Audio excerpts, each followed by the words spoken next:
तो प्रियंका जी सिर्फ गुमराह कर रहे हैं। षड्यंत्र था आपका कि बिल गिरे और आप मैदान में जाएं और आरोप लगाएं कांग्रेस पर, क्योंकि पोस्टर आपने चंद सेकंड में कैसे छपवा दिए। नमस्कार मेरे साथ सभी विद्वान पैनल को और मेरी पूरी जनता जनार्दन को। बहुत एक अच्छी बात मैंने अधिकतर सदन में सुनी थी और बार बार रिपीट की गई थी कि श्रेय जिसको लेना है वो ले लीजिए, जिसको विज्ञापन करवाना है विज्ञापन करवा दिए जाएंगे, परंतु ये बिल पास हो जाने दीजिए। सदन में ये बात माननीय प्रधानमंत्री जी के मुखारविंद से उद्घोषित हुई थी। ले लेते श्रेय आप लोग, उन्होंने मना किया। और तो छोड़िए, चलिए हमारी बात तो छोड़ दीजिए, आप हमारी तो किसी रीति नीति से आप संतुष्ट कभी होते नहीं। चाहे राम मंदिर बन जाए, चाहे विधानसभा अपना संसद नया बन जाए, उसका भी आपको विरोध करना है, तो काले कपड़े पहन के संसद अरे का अभी विरोध। तो आप महिला आज उसी, आरक्षण पर रहिए प्लीज, इधर बिल्कुल उधर मत बिल्कुल जाइए। बिल्कुल विजय जी, बिल्कुल उसी पे आ रही हूँ। विजय जी शांति रखिए, बिल्कुल उसी पे आ रही हूँ।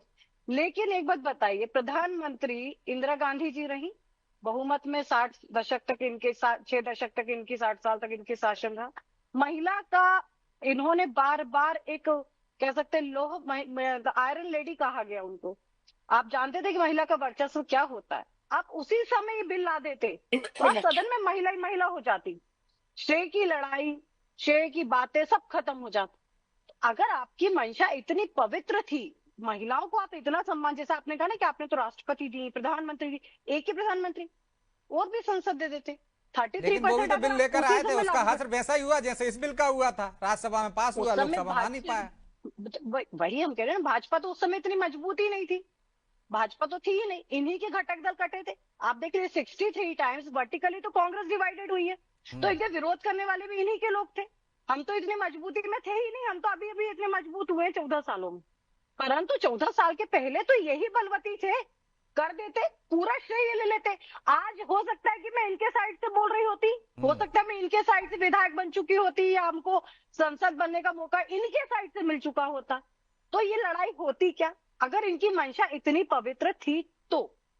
अब चलिए इनकी मंशा को भी मैं छोड़ दूं, अगर ये चाहते हैं तो जो संविधान बनाया गया, जो मेरे भाई इतनी बात कर रहे हैं, परिसीमन समझा रहे हैं, आर्टिकल 334 पे बात करना चाहिए, आर्टिकल 170 पे बात करनी चाहिए, आर्टिकल 81 82, ये तो सब संवैधानिक प्रक्रियाएं बहुत अच्छे से जानते होंगे, ये तो मुझसे बहुत वरिष्ठ है।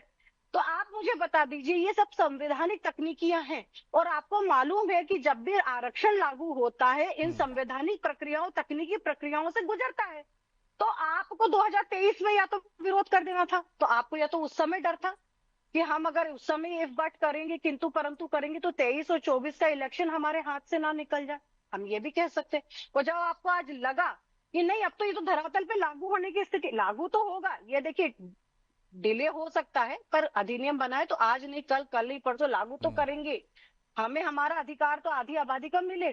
फिर वही बात आ रही लेकिन है, विश्वास में लेकर भी तो कर सकते थे, चर्चा कर लेते। वो विश्वास तो में। कह रहे हैं कि जो देखिए मौजूदा सीट है देखिए, उनमें दे दीजिए, आपत्ति नहीं है। मौजूदा ये सीट, तो सदन में भी कह रहे थे। मौजूदा सीटें, मौजूदा सीटें हैं तो किस हिसाब से दोगे, फिर आप क्या कहोगे, दलितों का अधिकार छीन लिया। क्योंकि भाई किसी का तो जब एडजस्टमेंट होगा, हम्म। एक सीट के ऊपर जब अलग अलग आरक्षणों का एडजस्टमेंट किया ये तो जाएगा, वैसा ही हुआ है ना रीएडजस्टमेंट की प्रियंका जैसे जी, मैं बात जैसे कर रहे, आपको आशंका है कि फिर ये क्या कहेंगे, जैसे उनको ठीक है। आशंका है कि परिसीमन में आप ऐसा तो बंटवारा कर लेंगे परिसीमन कि तो आप ही की सत्ता रहे। बिल्कुल, परिसीमन तो करना ही पड़ेगा ब्रजेश जी।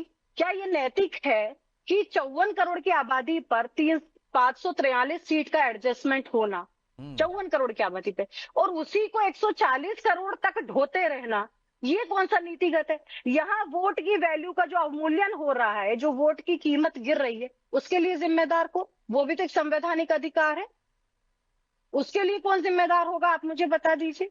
हम्म।